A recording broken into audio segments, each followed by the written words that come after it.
Nenen ölsün, baban ölsün, amin demeyen dilleri kurusun.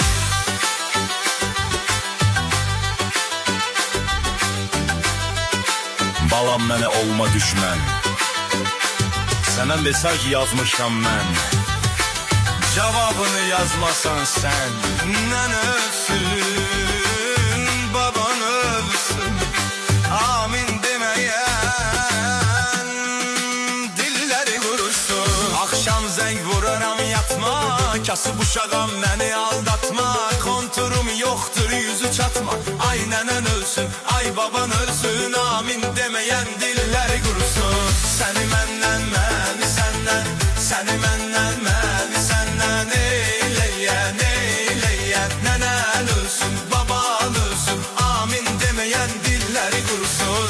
Seni menden, beni senden, seni menden, beni senden eyleyen, eyleyen. Nenen ölsün, baban ölsün, amin demeyen dilleri kurusun.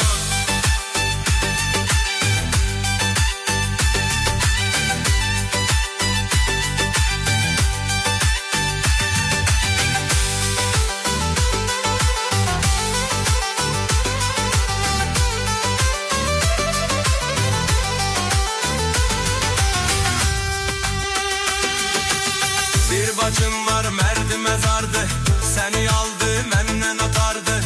Ona birce arzum vardı, nenen ölsün, baban ölsün, amin demeyen dilleri kurusun. O kahridir kazak mahalın, başına danın dadalsın alım. Bilmediniz kadrin turalım, Mehmet oğlu keyfimiz bol.